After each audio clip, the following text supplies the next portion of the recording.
Wow, Italy equalized in the last minute of the game to put themselves through into the knockout stages.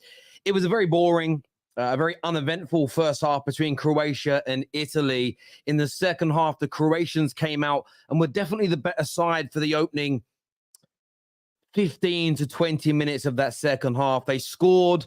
Luka Modric, just after missing a penalty, puts in a rebound into the back of the net. And for large parts of that second half, the Italians looked as though they were going to be sitting in their hotel, in their training camp, nervously waiting for all of the following games over the next 2 days to finish to see whether they qualified. And then out of nowhere, a little bit of a forgotten player really within the Italian ranks, who was under Mancini, found it very, very difficult to get playing time. He's there. Zaccagni steps up in the 97th, 98th minute, puts the ball into the back of the net, breaks Croatian hearts, sends Italian football absolutely through the stratosphere with emotion, passion, tears, excitement. And wow, we have been served up two treats, 2 nights running from Euro 2024. And what a tournament it has been. It really has been amazing. Not every single minute of every single game, but overall, just an amazing, amazing tournament indeed. And tonight was absolutely no different, in my humble opinion. The Italians look dead. They look buried. They look finished. They look out of it. And then out of nowhere, a moment of brilliance, a goal that will live long in the memory of this Italian squad, long into the memory of the Italian fans all around the world. They stay alive in the tournament, which they haven't really performed in yet. And that is not a good sign for rivals, because Italy have a habit of getting better and better throughout the course of a tournament. And they look like they may be on their way out, but no, they stood up. They said, I am. And they are through. They are through to the next round. As ever, people, look, I want your thoughts. I want your feelings in the comment section below. Make sure you've hit the subscribe button. Make sure you put yourself into our notification group so you know when we go live, when we're posting content, when we're out and about doing things. You need to go and get that done right now by scanning that QR code on the screen. But I want to go to your comments straight away, because a moment like that, I want to share it with my community here. Italy have a very good defense. Overall, they do. I think Bastoni is class. I really, really do. The young man next to him is raw, but there's quality in that. There really, really is. Surprised Terry didn't use his favorite word, Croatia robbed, for the 8 minutes of added on time. No, I don't think that Croatia were robbed, personally. I really don't think they were. This Euros has the potential to be one of, if not the best ever. See the drama between Hungary and Scotland yesterday, now Croatia and Italy, and we are not even in the knockout phase yet. I'm going to agree with you. I mean, I'm not out there yet, and I'm so looking forward to traveling out there and experiencing this with fans from all different parts of Europe. But the vibe out there is amazing. The community feel is amazing.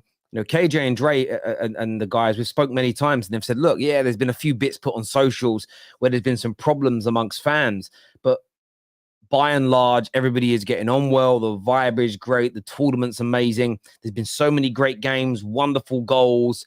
And what makes this tournament so special to me, I don't remember a Euros. I don't remember a Euros where nobody can quite put their finger on who's going to win. Everyone may have a favorite, but there's like 6 or 7 teams that you could put money on, and they're not bad bets. So I listen, I agree with you 100% on that. Chelsea need to steal Calafiori from Liverpool. Look, I've said it already. I don't think this young man is going to leave Italy. These top Italian youngsters seldom do, but stranger things have happened. Maybe it can happen. Maybe it will happen.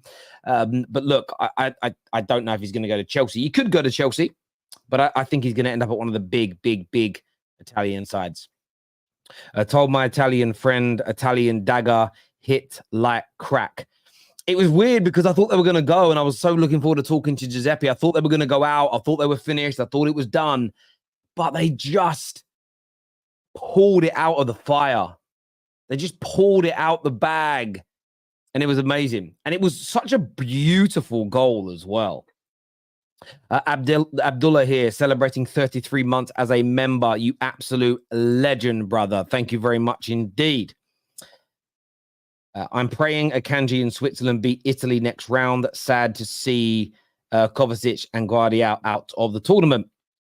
Yeah, look, and Switzerland up next for the Italians. That's a difficult game.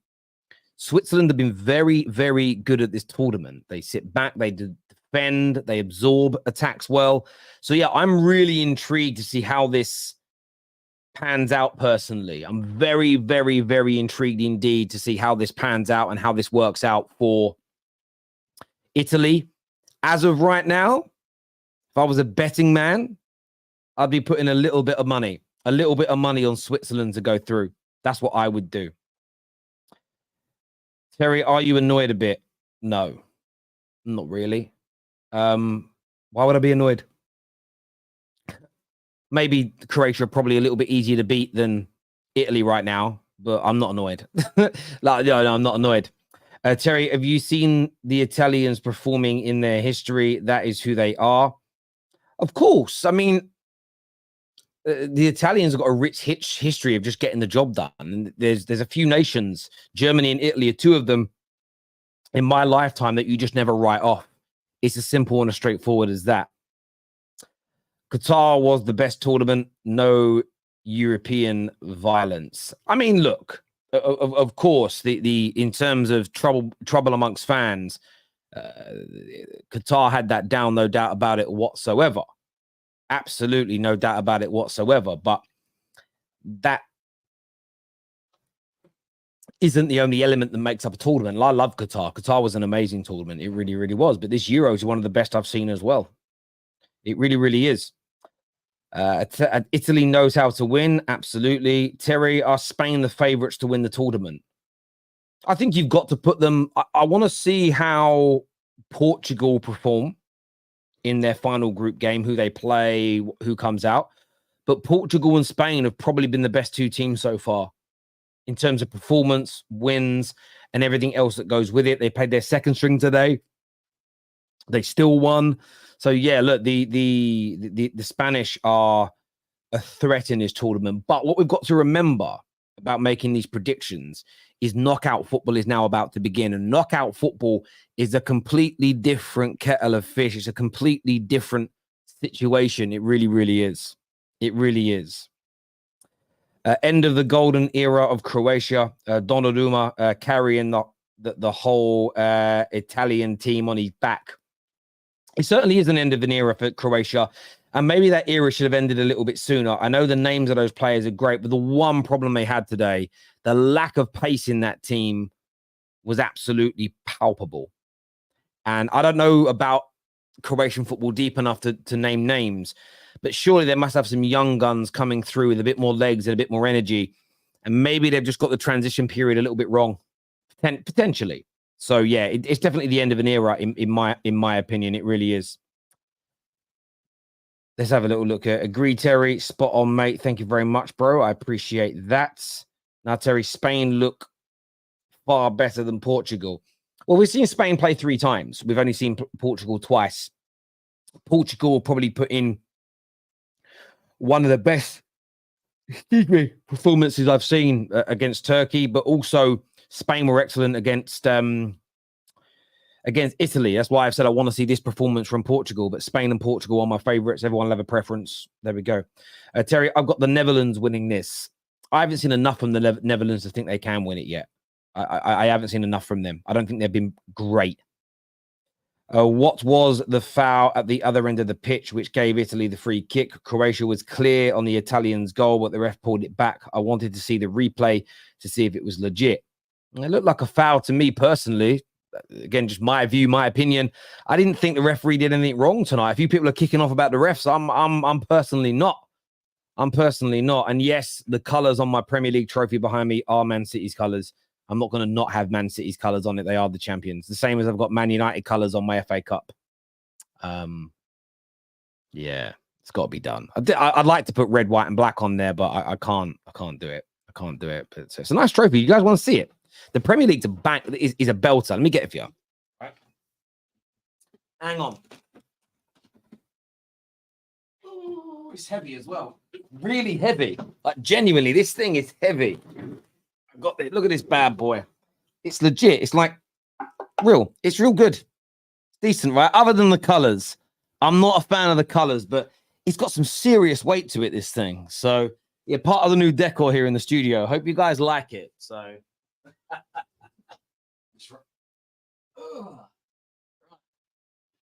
sorry. But I saw somebody say clip it. No, I'm not raising it. It's city colors on it. I can't be raising it, bro. I can't be raising it. I've got the Euro one here too. We've got the Euro one. Look at this, Bab. This one's really nice. This one's real good. That's serious stuff. This it's proper. Probably the best one they had made, and that's just got random color. I don't know who. I don't think they're anybody's, but yeah, someone's winning this bad boy in a few weeks' time. Somebody's winning this bad boy right here. Damn. We'll be taking this to Germany with us as well. So we'll be taking that with us. Terry, are you going to collect as many trophies as you can?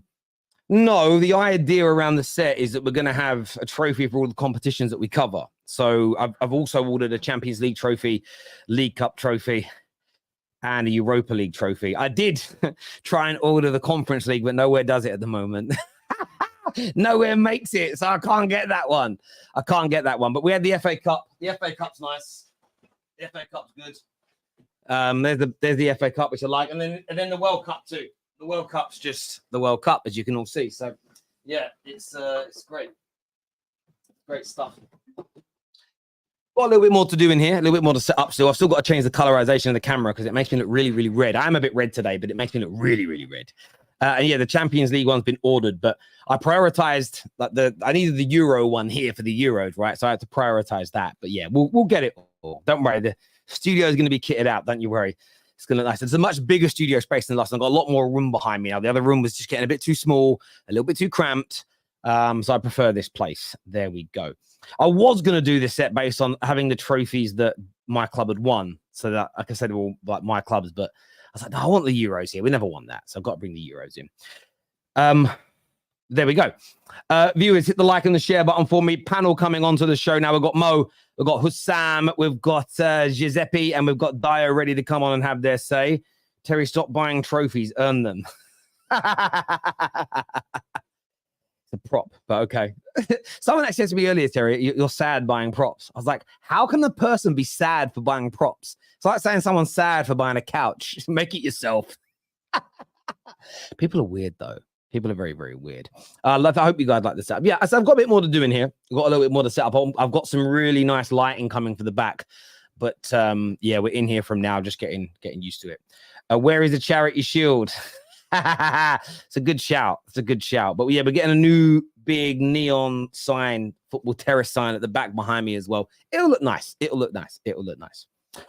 Right, let's bring the panel out now. We've got Hussam here, Mo's here, Giuseppe's here, Dayo's here. Welcome back to the show, gentlemen. Giuseppe, to you first. My God, that was tight. Mate, that was awful, mate. First of all, I want to say, Terry, don't worry, next season you'll be able to put red on that Premier League, mate. Oh, no, not my club. No, not your club, though. No, but the game, I shouldn't even be laughing, mate. That was shocking, mate. Absolutely shocking. To be honest, we've gone through. We're going to probably go out in the next round to Switzerland. Yeah, to be honest, I don't know. I don't know, man. This team just ain't got the quality that it needs, to be honest. Definitely going forward, I think Chiesa coming on changed the game a bit for us. I don't know why he didn't start.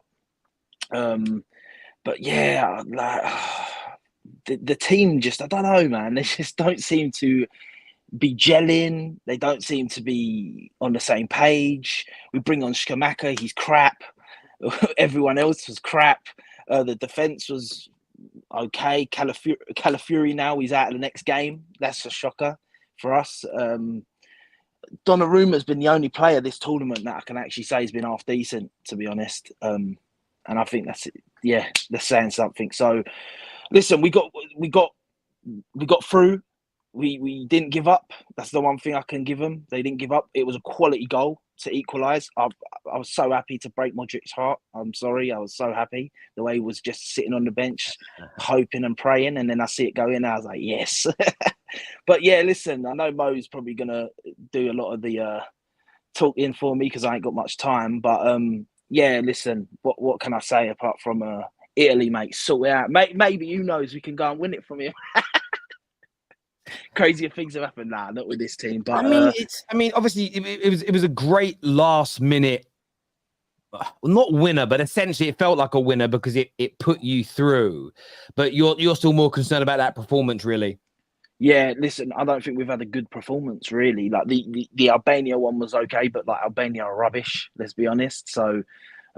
It was all right. Then the Spain one was awful, and this one was awful as well. Croatia's been awful this tournament as well. I know, obviously, this is the last game, and they know they've got to win, so they probably put in a bit more of a better performance from their part. But they weren't even that good. Like, this is the thing. Like, I don't think Croatia was really good tonight. I just think we weren't good at all. So we made them look a bit better. They started turning it a bit dirty towards the end, just taking our players out. That's why we got all the extra time. That's why it bites you in the arse sometimes when you're doing that. But yeah, the performance was shocking. Yeah, there's not much for me to say, man. I was so frustrating. Even when that goal went in, I was screaming my head off. Sat back down, and I was like, I don't even feel like we deserve it, mate. But I'll take it. Moju, echo that, and obviously you're back in Italy at this tournament, and a few people after their first game stated this is why they felt that he would. This is why they felt he would. That game was why they felt that they could win it. I mean, 2 games later, they've lost back. They nearly lost back-to-back games. They scraped over the line against an aging Croatia team. It's not been a good look.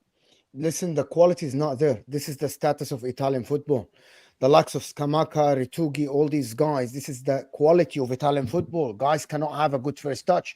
I don't know how these guys are professional footballers, getting paid to play football, to be honest. Some of them, the likes of De Lorenzo, who won with Napoli. This is the status of Italian football. That's why people make fun of Italian football. It's just the first touch is not there. Passing ability, just basic attributes for some of these players are missing. Just basic. And I was going crazy. I was doing the watch along. I literally was going crazy. How can you be a professional footballer that play for one of the greatest nations to play in football in the history, one of the most successful nations, that you cannot control the ball? Someone like Fratesi, for example, who plays for Inter. He's an absolutely shocking footballer. Shocking. The guy doesn't have the basic attributes to be a footballer. Scamacca, Ritugi, this guy Raspadori, who plays forward, who was on loan for Napoli, absolutely horrific footballers. They shouldn't be playing football. They shouldn't be playing football for the Italian national team. Italy went from Del Piero, Zola, Vialli, Ravanelli, and I can go on and on and on, to these bums who get paid to play professional football for Italian teams. How did this guy score at Liverpool? It just tells you how bad Liverpool were that day. It's as simple as that. Even Jorginho today. Italy were so ass trying to get out of the defense because this guy doesn't want to turn. He is scared of turning and facing the opposition. He doesn't have the balls to pick up the ball and turn and try to pick a pass. He did one good pass. Some of these guys, look at how Calafiori took the ball and he has the guts to go and dribble in minute 90 as center back, minute 97, to go forward to try to make things happen. Even Chiesa, I'm not going to say Chiesa was bad or good. Chiesa changed the game. And Chiesa was not good. That's how bad the Italians are. I'm not going to rule them out from winning the tournament. Italy have been shit before, and they got out a penalty, if you guys remember, to, I think, Spain, if I'm not mistaken, or Germany. I can't remember who, to Germany, right? But at the end, these are absolutely horrific footballers that get paid to play football, and they play for the national team, and they don't even have, I don't know, the courage to go and play with heart for the team. Someone like this guy, Scamacca, is an app. If this guy plays for my club and he has this attitude and this body language, I'll be fuming. This guy, Italy are losing 1-0, about to go out, and he cannot even go and press. He can't be. When you guys say some of the footballers that play for your club don't have the courage and don't have the heart to play football, this is it. Someone like that guy. who doesn't have the heart to play football. It's an absolutely shocking performance. Just at the end, they were saved by individual quality of that goal. I actually believe if Italy played another 90 minutes, they would not have scored. It's horrific performance of these footballers. This should not be paid. These guys have zero IQ, zero heart. They don't deserve to wear the jersey. And if this is a play for my national team or my club, I'll be fuming. These guys are horrific footballers on the ball and also IQ. Some of them couldn't connect simple passes. 10 yards passing sideways, can't connect them. It's shocking. I know I'm not Italian, right? But Giuseppe there sits there, and I can't understand why he's so frustrated. It's a horrific performance from the Italians. Horrific. This is it. No, I hear you, Dayo. Do you echo this? I mean, they're through to the next round, but it's. I mean, look, we've been very harsh on, and rightfully so, on this channel towards England so far at this tournament, but the Italians have not really been much better in the last two games.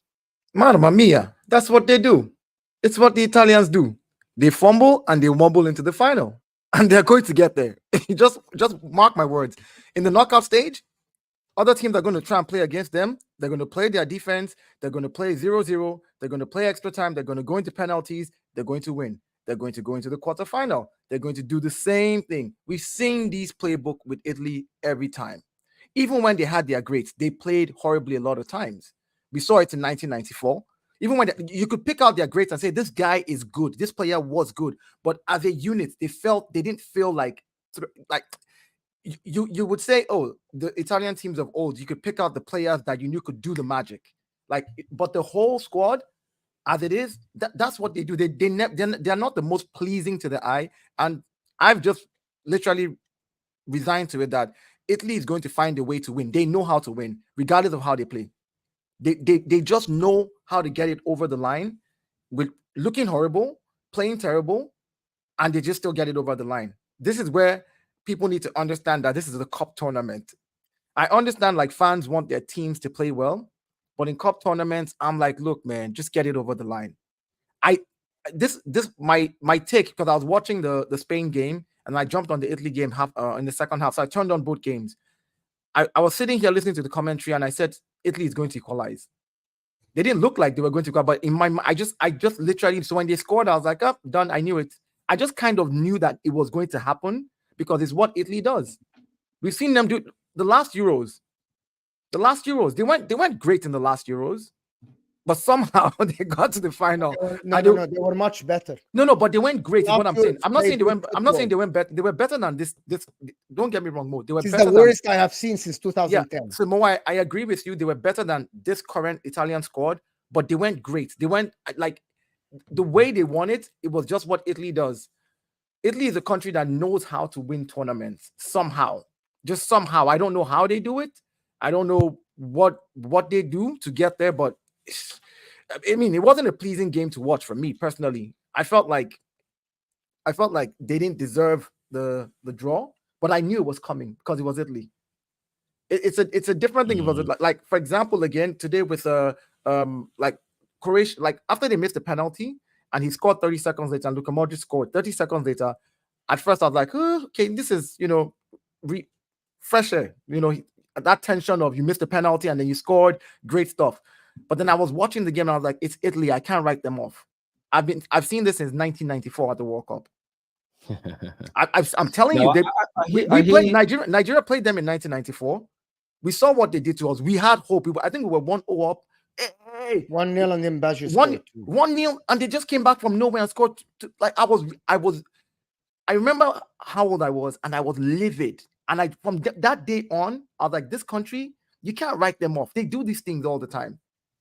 So congratulations to them. They're in the next round. And I guarantee you, whoever they meet, if you don't score 3-0 in the first half or second half, and you let it go down to the wire, Italy is going to go through. So on that, Hassan, like when you look at their performances in the first three games, if that was most other nations, you would say no chance, they're winning. We've said it about Belgium, we've said it about England. Can you say that about the Italians, Hassan? Yeah, I don't think Italy are going to win this, and I completely disagree with Dayo because when we played them, we beat them 1-0. It was very comfortable. It was very simple. There was nothing like worrying about that game whatsoever. Spain beat Italy comfortably. Could have won that game by 4 goals. Today's game is not a thing where it's like, yeah, this is what Italy do and blah blah blah. Because obviously I was watching the Spain game, but I think my criticism of Italy has not changed 3 games in a row, which is their forward line. We also most rant about Scamacca and him insulting every single forward line player. And he's right, to be honest with you. They just don't have the quality to get there. Like, do I trust Italy against Germany, against France, against even Netherlands, against teams like that? No. Netherlands themselves have a problem with the forward line, but at least they have a defense that's rock solid, that doesn't concede any silly goals, etc., etc., etc. So I think that's what separates them. But I'm not worried about Italy. I'm really not worried about Italy. I think Italy are not winning this Euros. They're just not. There's just not much there. Like, their strengths, Calafiori, Bastoni, fair enough, but the rest of the team, like, it's just there's weaknesses. Jorginho just does not suit what's happening for Italy. It just does not suit it. The guy's It's a just fake not Brazilian, working. bro. It's a fake Brazilian, bro. It's just not working. It's just not working. I feel like they need to stop forcing him starting as well, because it's just so pointless. It's just so unnecessary and pointless. And I think they need to get to the position where they just, make the right decision for them. Maybe even include someone who's a bit more like energetic in midfield, because you do need someone to run around. But I think Jorginho is definitely a weakness for Italy. Italy are not strong enough, Terry. As simple as that. As soon as they face a strong team in the knockouts, they're out. Yeah. That's it. I wasn't watching the Spain game, but so I was fully watching the Italian game. I was doing a watch along. And the difference between your DM, which is the most important player on the pitch, the young kid Fagioli, who has been suspended for 7 months for betting scandal, came on and had the courage to move the ball forward. He wasn't scared. He played that rule, and he was like, I'm taking the ball from the defenders and I'm trying to play that line breaking pass.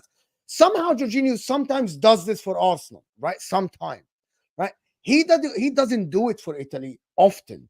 He doesn't do it. That is the difference. Your DM is the one that gets the ball from the defenders to the other midfielders and to the line. He did it once with one good pass to Di Lorenzo, the right back, in the first half. And after that, the guy completely surrendered that. I will just pass it back to the Bastoni and the Calafiori.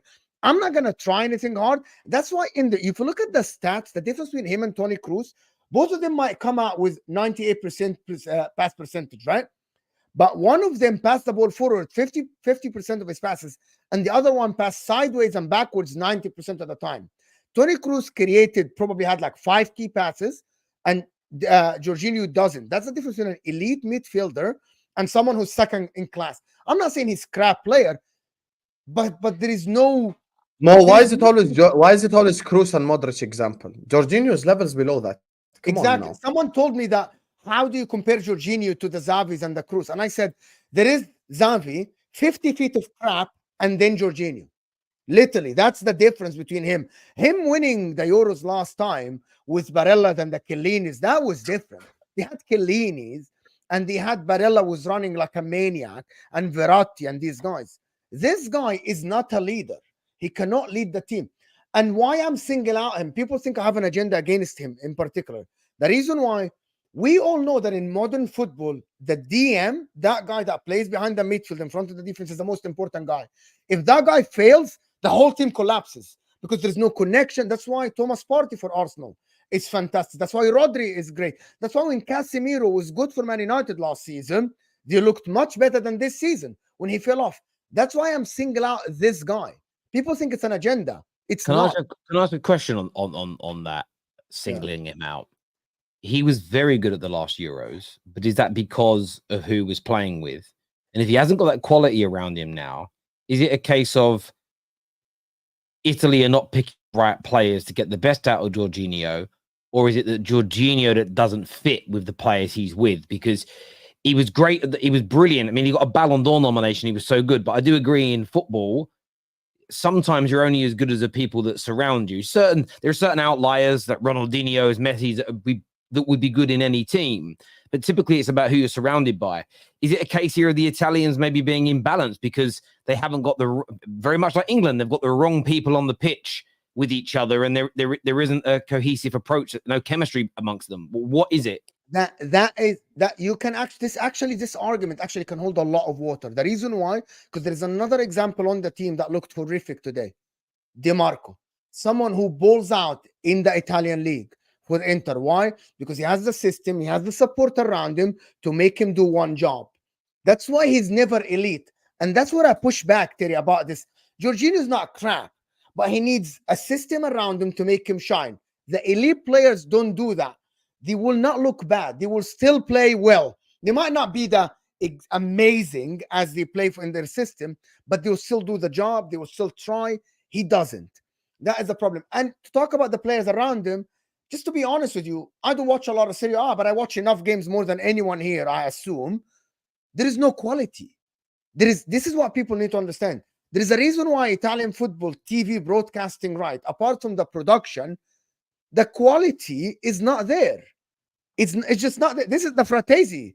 Barella is the best midfielder in Italy. He won back-to-back midfielder of the season. This is it. Barella. And I'm sorry, Barella's not Iniesta. Barella's not Zidane. Barella at the end is a number 8 that works hard, gets you goals, look great, fantastic. But he isn't the one that will carry the team on his shoulder. He needs a DM around him. He needs another midfielder. He needs a good forward, wing backs. And Italy don't have that. So maybe you're right. Maybe it's a fact that there is no structure around him to get the best out of him. But I'm going to flip it to another point. Jorginho's not that good for Italy to pick the team around him to make him work. He's not the difference maker. Like, he won't win them the Euros. That's it. If he was a Pirlo, I understand. Yeah, build the team around Pirlo because Pirlo will win you the Euros. That's the difference. For example, Man City sometimes, they build the team around one player to shine. Is he good enough, Jorginho, for Italy to build the team around him? He won't carry them. If they make everything around the guy for him to work, nothing is going to happen because the quality is not there. From him to be Toni Kroos. Like this guy, we watch Germany. What is this guy, Hendrik, in the midfield? Hendrik, the guy that scored the goal that got cancelled. They have a lot of other midfielders that Hendrik, yeah. So here is a great example for Germany. So tactically speaking, Germany have much better midfielders than this guy, technically on the ball, that can be great. But because Toni Kroos is elite, they need that guy next to him to help him defensively, to do the dirty work for him because he's amazing. Jorginho is not that guy. Jorginho is not Toni Kroos. Germany builds around Toni Kroos. Everything is built for Toni Kroos to have the spaces to create, to do this. Jorginho is not that guy. It's simply that.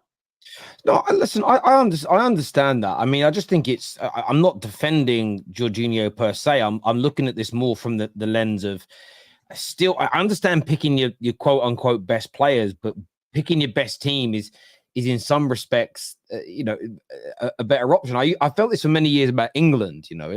Sometimes you would have players that would come into the team that would be playing Sir Alex Ferguson's football, and then would be playing a very old-fashioned brand of football for England. And I sometimes used to think we'd be better off picking the next class of player down in the Premier League that play the Sam Allardyce style football.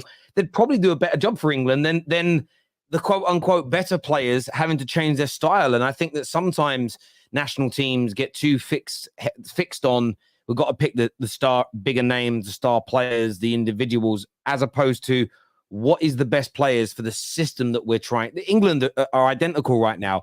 We don't know whether we want to be a transition team or a possession-based team, and we're picking a team that's almost 50-50 suited for either, and what it creates on the pitch is an absolute mess. So, look, Jorginho hasn't looked good in any of the games so far, but maybe it's age as well, but considering he got a Ballon d'Or nomination 3 years ago for this tournament, I'm just wondering what's dramatically changed to stop getting the best out of him at international level. I'm looking at the Opta statistics right now. Like, here comes the stats. No. It's not about. I'm not defending anything. I'm not defending anything. The whole Italian team looked crap. I said that already. The whole Italian team looked crap. I understand that the DM is the most important position, but Jorginho did not play terribly today. He wasn't the worst player on the pitch. No, he wasn't the. Are you saying he was the worst player of the 11 on that pitch? Can I explain it to you? I know your question. No. I'm asking again. the worst player of the 11? Based on on what pitch? I'm expecting from my DM, yes, he did the Based, least important. I'm not role. asking based on what you expect. Was he Yeah, but the that's- worst? that's it. It's just, no. It's a simple question. Of the 11 players that represented Italy today and the substitutes that came on, who would you point at and say this person performed under par? This person should not even have been on the pitch at all. Way more. There's about 3-4 players more than Jorginho, Exactly. yes. So my point is, I understand why you're criticizing his role as a DM, and I understand the importance of that role. But to then not go look at the stats myself, because I saw what I saw. I watched it now and looked at the stats, and I'm seeing the passes he's making forward to players. He made 5 different passes that none of them connected with. They did nothing with it. I'm looking at the I'm gonna tell you. I'm gonna tell you the difference. It's showing a different. It's showing. Do you know what he just did, Dayo? Before you go on, when Man City fans tell me Kevin De Bruyne didn't do anything, but Trossard was worse than him. But you are comparing Kevin De Bruyne to Trossard. I'm not comparing. I'm not comparing Jorginho to anybody. Okay, I'm just Dayo, talking here's about. my I'm point talking about this. Jorginho is held to a higher standards than Scamacca and Ritugi and Di Lorenzo. That's But the that's point. what Because I'm what saying. Terry said is right. The guy was nominated for Ballon d'Or, Dayo. So I'm expecting you to perform better and lead the team and take the hands of these bad players. I'm just correcting something that you said. He played 5 through passes to this Retugi, who is not good enough, to this Kamaka, who did nothing with it, but he played those passes. He played the passes that you said he did not play. So my point is, the game. I'm watching the game with my eyes. Listen. I watched the game too, and I agree that they didn't look good. But then when I go look at the stats, of course, there's a reason why they said he played those passes. My point is, even if he stepped up way more than that, the people around him, it's a team sport. Remember, Mo? He's not Messi. He's not Maradona. He's not going to pick up the ball. We know that's not his role. He's not going to dribble 5 people, 6 people, and go forward and score the ball. That's not his role. That's not what he does. But the thing that he does well is to keep the game ticking. And he did his, but these guys around him are useless as well. And he's already aged out.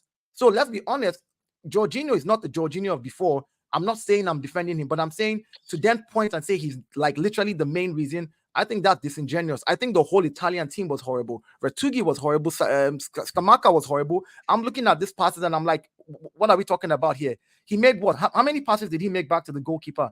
None. He made none from the midfield. He made passes to Pellegrini. He made, I'm saying that according to the stats here, like it's updating real time. He made none back. Who is this guy here? Yeah. Di Lorenzo made a pass back to the keeper and back. Who else made a pass back to the keeper here? Ricardo Calafuri made a pass back to your goalkeeper. Bastoni made a pass back to your goalkeeper. You're counting the players that pass back. No. Because you said he was passing back and passing side, and I'm like, look at your midfield, and they were all doing it. So I'm saying how useless they all are as a unit. But he played 5 through passes to your forwards, and they did nothing with it. It's not about defending him. It's just about saying, listen, here's what it is. There's the team was terrible, but everybody played the way they're supposed to play. There's a comment here I want to throw to you, Mo, and it says Mo yesterday blamed Havertz. He shot himself in the foot, basically, as others have higher expectations than him. But today you're going for Jorginho out of everybody else because the expectations are higher. But yesterday you didn't blame the Germans who have higher expectations. You went for Kai Havertz. I did, but yesterday I said Gundogan was not good. I said the rest of the Germans were not good. I said Wirtz was not good. We said that. The thing about it is that if Italy's problem today was trying to create and trying to get the ball from the defense to the offensive side, I blame the DM. But if Italy did that and the forwards missed chances, I'm going to say the forwards are crap, which is I started by saying that. Yesterday, Havertz had 5 shots, only 1 on target. So who I'm looking for is Havertz. And also we need to look at this very objectively. Who are the superstars for some of the teams? If Toni Kroos plays bad, we look at Toni Kroos. Kai Havertz is praised to be one of the stars of this Arsenal team. Havertz, so I'm looking at him as the striker. And the reason why we blamed Havertz yesterday, because when Fulkrug, the other striker, came on, did better in less time. So I'm looking at him. When the youngster came on for Italy today, Fagioli, did better than Jorginho. This is why I blame these guys. If Barella went out and someone else came and did better, I'm going to say you played like crap. And by the way, the people think I have an agenda. The first thing I said is Scamacca, Di Marco, who plays for my club, was horrendous. Absolutely atrocious. Absolutely atrocious. If you had Rodri, do you think those guys would have done better? Do you think? Yes. Do you think Scamacca? You think so? You said if you had Rodri, you think Scamacca and all those guys would do better? the ball would move forward better. No. yes. I'm saying you think Yes, they'll do yes. something Okay, with so the ball. I answered Are you saying? you, Are yes. you saying? So you're saying that Italy would do better, yes. No, so you're saying the better DM will make those guys in front play better, Yes, basically. I So think Jorginho yes. is the reason they didn't play well. I'm gonna tell you why. I'm gonna tell you why. Because he At the end, when the kid came on, Italy Mhm. created spaces because he was looking for that penetrating passes. He was looking for that. That's why the chances were created. Now I blame the forwards for not converting. Skamakas, the Retugi, the Raspadoris. But if Jorginho is not getting the ball to the opposition's half, this is what I blame him. Play that break and line pass, and then that you did your job. Now it's on the other guys to do the job. If Jorginho plays the ball to Odegaard, then Odegaard fluffs his line. If Rodri plays the ball to Kevin De Bruyne, we aren't sitting here blaming Rodri. We're blaming Kevin De Bruyne. My point is, when I was watching this game, Jorginho did one good pass to make an attack, which is one pass to De Lorenzo in the first half, and De Lorenzo fluffed his line. That is my point. When the kid came on, that Fagioli kid, he was literally doing turns, trying to dribble in the middle, and he succeeded to get the balls to the wingers to cross, to do crosses. The two passes to Pellegrini. The two passes to Pellegrini. We didn't see that one. We didn't see the other one pass that he also made to what's the Simple other guy's passes name? or something out of nowhere. Raspadori. We didn't see that pass as well. I mean, of course, we didn't see the one he made to Retugui as well. But it's just the one pass that we noticed. That one break, that pass. No. I'm talking. These are also breaking passes that he made 5. I'm not the one saying it. That's what the stats are saying. I'm not the one saying it. I'm not. Stats saying it? Are the stats saying it? Yeah, I'm looking at Opta right now. That's what I'm looking at. I'm looking at Opta real time. So looking at Opta pass map, yeah. Chalkboard. Anyway, we're gonna do some more of these super chats here. This says it's his legs till Georgie moves like a painting now. Like very slow. Okay. Verratti badly missed. But where is Verratti? Is he injured or is he retired? I think he's in Saudi Arabia. He's just not playing for Italy national team at the current moment. I think the guy went to Saudi Arabia or Qatar. In my opinion, attacking football is waning currently. I wanted to ask about that, right? It's not about Italy or Spain or anybody specifically. Are we going through a sort of changing of the guard, and the people that are saying it's getting worse, is it because of nostalgia or is it genuinely because it's getting worse? And I say this because I'm just about old enough to remember when I was maybe 16, 17, 18, people saying very similar things about football. And yet then we went through what you'd consider to be a golden era of the game. I bet if we start asking people that are in their late 50s, early 60s, they remember maybe these things being said 2 or 3 times. Football is waning, quality is falling away. Or do we actually feel there is a genuine lack of quality in football now? Yes, I'll tell you why. There's a lack of individuality. I think everyone's just trying to be Pep 2.0 in terms of management, and everyone's just trying to be way too systematic. I think even forward line players and players like that aren't allowed to express themselves or kind of, do what they want to do. They aren't allowed to really like cook on the football pitch. They're more allowed to like basically be a lot more. Football. Let's put it this way: football is a lot more systematic than ever before. Like it was completely different. Like even 10 years ago, it wasn't just a 4-3-3 fetish everyone had. It was 4-3-3, 4-2-3-1, 3-5-2, 5-3-2. Everyone playing a completely different formation, low blocks, blah, blah, blah. Things were different. I think now the individuality element has been kind of changing a little bit. The individualities of players aren't really there. That's why you see a lot of football fans, as soon as they see a player dribble past 3-4 players, like, oh, this guy's unbelievable. This guy's unreal. When probably 15 years ago, you could find 250 dribblers like across Europe, and it wouldn't mean anything. So that's kind of the difference in this for me. I think the individuality element is gone. I do get that because, we've said it about the way teams play. But is it maybe a case that you look at what Pepper's done, and Pepper's almost like an anorak? And again, this is not an attack, so please don't take it this way, City fans. He has studied the game to such a degree where he's turned it into a mathematical equation or a science as opposed to other than an art. And the way teams set up now it also nullifies a lot of individual brilliance because they know how to suffocate space. There's less room for people to perform. I mean, if you just go, I mean, and then you've got things like fitness and diet and nutrition. Even if you go back and watch Premier League football from 15 years ago, you can see a fundamental difference in the speed of play. And I think that things are quicker now, but it's quicker, but there's less space. Everybody's more regimented. Listen, I don't think maybe you're wrong. It's an interesting combination of things. But can I come in here for one thing? I actually think it all now, it's about the risks. When a little bit, just 10, 15 years ago, footballers were allowed to take risks on the pitch. What I mean, they're allowed to put in a cross in a dangerous area on the pitch and just someone will be there. We're allowed to play a through pass where it's a 50-50% between a forward and a defender. They were allowed to play that through ball. I believe, and that's why Pep is a genius, by the way. He made football so controlled that you won't see teams taking risks.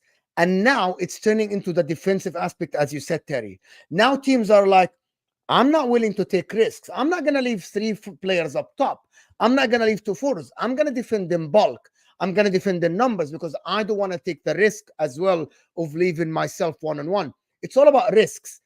Teams, offensively and defensively. And by the way, that's why he won all these leagues. Can I ask you a question? And it's not a gender field. We say about taking risks, but if someone like you will consistently berate someone like Bruno Fernandes who takes lots of risks in games, that's where I get confused about this. I see people always moaning about no players looking for individuality. Man United under Ole Gunnar Solskjaer, I know we weren't good enough to win, but we were absolutely ripped apart from pillar to post for having too many individuals and the manager allowing people to be individualistic. But yet now suddenly everybody's saying that's what football needs. And I'm just confused because, and I'm not specifically talking about Bruno. I'll widen this out. When people take risks and make mistakes, everybody moans, but then we moan that nobody's taking risks. It feels a little bit chicken and egg to me. No, there is a difference. So when Doku, for example, took the risks in the Champions League and dribbled, right? They scored against Real Madrid. When he played for Belgium the first game, dribbled, right?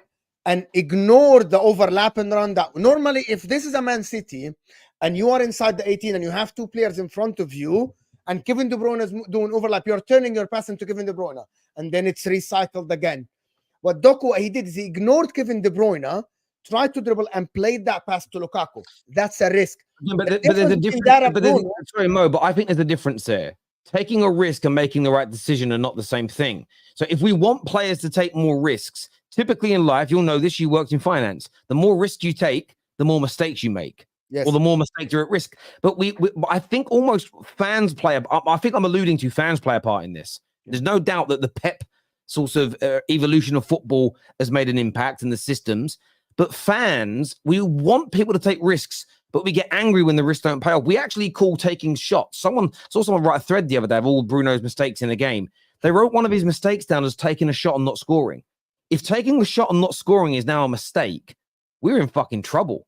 That worries me much more than a Pep Guardiola system because it means we're getting to that's just ridiculous overanalyzing. Like it was right to take a shot at that point. But my point about yeah. There's a difference between you playing a pass when your forward is making the run and he had a run a yard behind and you're hoping that your forward will get that pass, right? The difference between you're playing the pass hoping that someone will be there, just a pass. The cross, for example, if nobody's in the 18, I'm not just going to play the cross, assuming that someone should be there. That's the difference.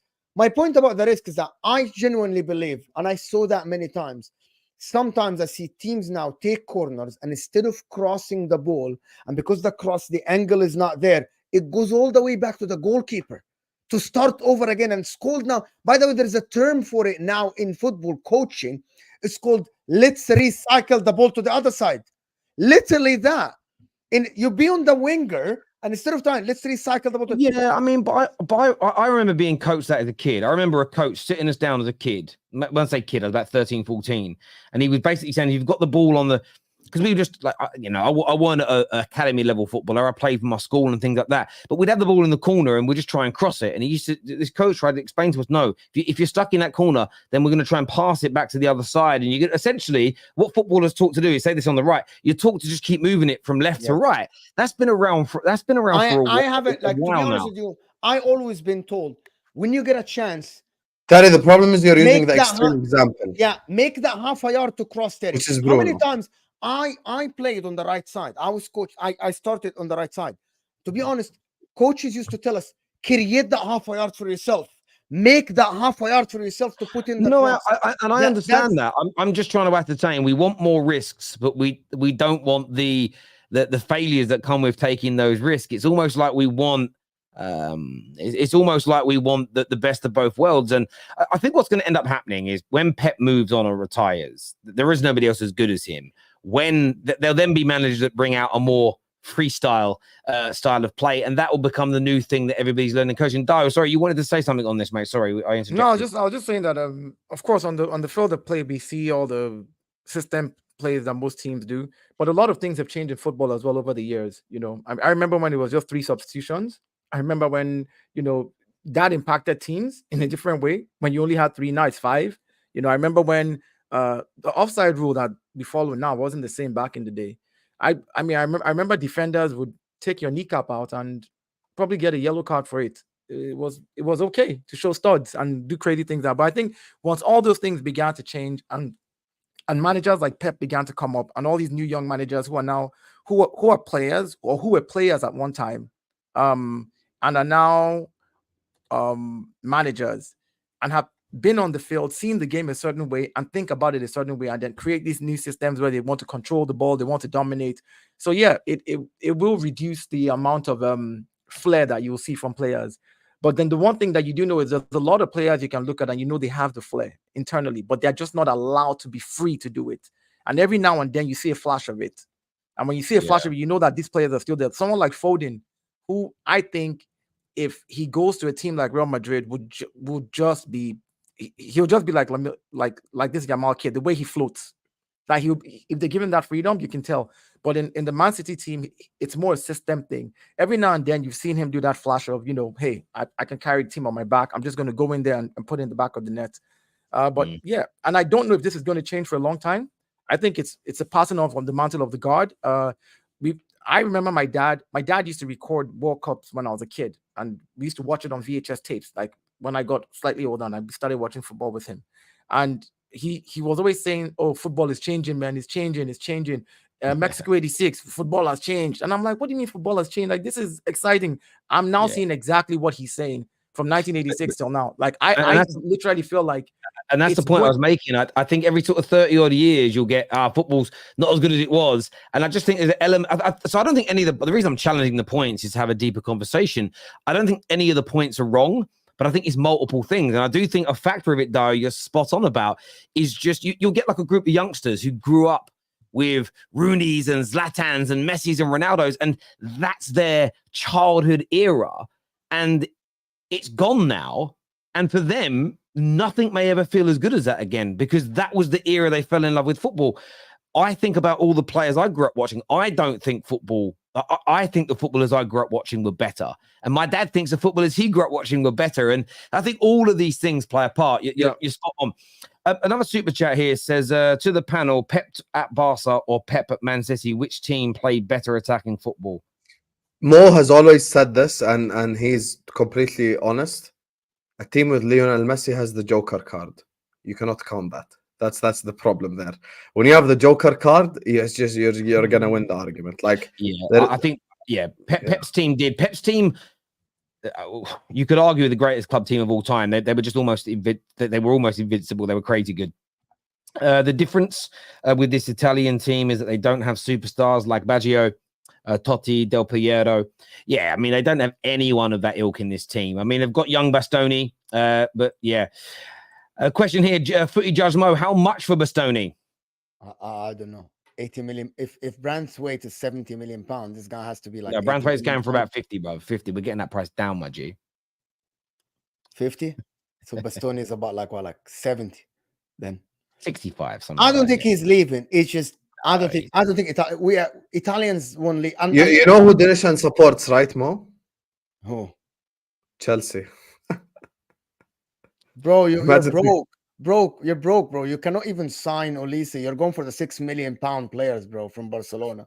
You're doing. He wanted 3 things. And Bastoni will leave by the Inter way, for Dennis, did you do a research? As Terry said this morning, a new word. I'm doing my. Did you do a research on Bastoni as well? Oh, you heard me say that earlier today. Yeah. It's true.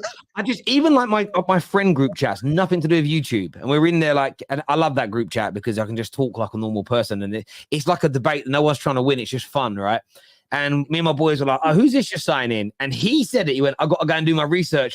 I was laughing. I was like, it was so funny to me. Based on the knockout stage draw so far, the most likely outcome for the rest is draw top heavy, bottom heavy, or equal in your opinions. I mean, do you know? I looked at it. Do you know what's gonna happen? One of England and Italy will make the final. If England win tomorrow, one of England and Italy will make the final, and it's gonna be one of Spain and Germany. You guys looked at the draw. There is because the third place thing isn't confirmed yet. It doesn't matter. I looked at the draw. It's gonna be England.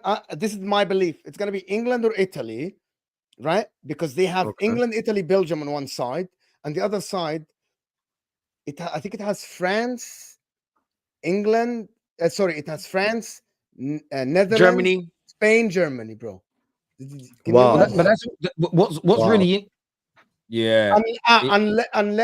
Yes, I think so. It's just, I mean, I haven't even looked at any of it. I'm looking really at yet. it now. Just let me just see it again to make sure that we say the right stuff in here. Doesn't Italy play Switzerland? So Italy plays Switzerland, then England. Got Switzerland. If we win our group, France. Oh my God, France, Portugal, Germany, Spain on one side, Belgium, Netherlands, Italy, England on the other side. But this is what I was saying to someone the other day. It's like when you write a team off from not being able to win it, I sometimes, although you do pre-tournament predictions, sometimes you've got to wait until the knockout draw and the run of games is there. Because I'm not being funny. When England got to the final, you looked at our run of games and it was sort of, I know we had to play Germany, but you looked at it and thought England could do this at the World Cup in 2018. You were looking at it going, okay, well, England could do this. It's not, we weren't playing the hardest teams in the world. And look, I like I said when we did the bracketing on the top 6 show before it all started, this idea that you're going to get to the quarterfinals and the quote unquote top 8 teams are all going to be there, it isn't going to be true. I mean, I think Switzerland will knock out Italy. If I'm being honest with you, I think they'll beat them. I think they will. I think so too. Yeah. I think they will. Right now, I just think they will. I mean, by the way, I think France tomorrow will play for a draw to be on that bracket, I think. But that's also part of it as well. I mean, it's sometimes people laugh about coming second in your group, but coming second in your group might make it easier for you. And it's all strategic. No, actually, France will try to win. Oh, no, sorry. France, if they win tomorrow, they will be on the other side. But anyway. Okay. It's not just Pep. There's also a generation of managers who prefer a counter press to creative 10, which is true. Yeah, but that was created by Pep, is what I mean. Like the ideology. Thierry Henry scored from the left, but played right. Pep furious and subbed him at half time. It's different now, better or worse. Eye of the beholder. Very true. Again, if you don't remember that era of football because you're too young, you're not going to know, and that's why it's so hard to speak like that. That is why I asked that question. It's a mixed system and individually of Messi. No, I hear you. It's not. No, it's not. Because Messi, here's the thing. Pep has never, ever given a free role to anyone. Ever. Not Foden, not De Bruyne, not anyone in any club he managed. Not Bayern Munich, no one. The only person he's ever given a free role to is Messi. He allowed him to walk on the pitch. He allowed him to be whatever the hell he wanted. And he told him just cook. That's the difference. I know, but that's what he's saying. He's saying it's a mix of Pep's system and then the individuality of Messi. He gave Messi individuality. Like Messi is allowed to do what he wants, and then the system around him. You're missing my point, Dayo. I'm not saying that he's wrong from that perspective. I'm saying from the perspective of who's more entertaining, who's better, blah blah blah. The team that has someone who is in a to do whatever the hell he wants, obviously is going to be more entertaining, better to watch, blah blah blah. That was the point I was making. Yeah. I mean, I'm agreeing with you. I was just saying that he's also agreeing with you. He's saying that this is why Barcelona was more, because they had the system and then they had this Messi factor as well. Like that's why it's a Barca thing. As But the compared to system City. was messy. It's pass around until you get it to the get out of jail To the card, get out of jail card, yeah. and that's it. That is the system, bro. People are not still going to believe me. It might be a conspiracy, but they need to check him when he stops playing football. Messi is not human. He's probably alien. And I've said this many times. I'm going to keep saying it. I know people think I'm crazy, but we'll find out at the end of time that Messi was not from this planet. No, you're not crazy at all. He's the GOAT. So you're What crazy. I mean, people forget what Cristiano was for 3 years at Manchester United. I think people literally forgot when he went to be the goal scoring machine. I remember hating Manchester United because Cristiano would take the ball from halfway line and before that and dribble 2-3 players and just do something crazy. People forgot that Cristiano used to be that guy for 3 years at Man United. And when he went to Spain for the first 3-4 years, Cristiano used to dribble for 50 yards everyone. People forgot that as well. There's a reason why this guy scored a lot of goals. Cristiano at Man United is one of the reasons why I have a little bit of jealousy about Man United. Because this guy, for them, after the Mourinho part, turned out to be a demon on the pitch. It was crazy at that time. People forget that. The rewriting of Cristiano, it's a bit like, it reminds me a little bit of Ryan Giggs. People talk about his career and like they ignore the first 10 years where he was voted the Champions League's greatest winger in that decade period. But people forget about that, and half the people that forget just weren't fucking born. So it's weird. Boys, I want to thank you all for coming on. I want to thank our viewers. I want to thank our super chatters. We're back tomorrow with more content as always. This video is going to take you through to MHF. I said it right tonight. The boys are doing a show over there, so go and support them in their endeavors. All of my super chatters, you're amazing. Please hit the like button before you leave. We've got transfer news in the morning, straight facts early in the afternoon, and then of course we'll be reacting to there's games at 5 and 8 o'clock tomorrow. So it's a busy day here at TFT Towers. Until next time, take care, goodbye, God bless, and I'll see you.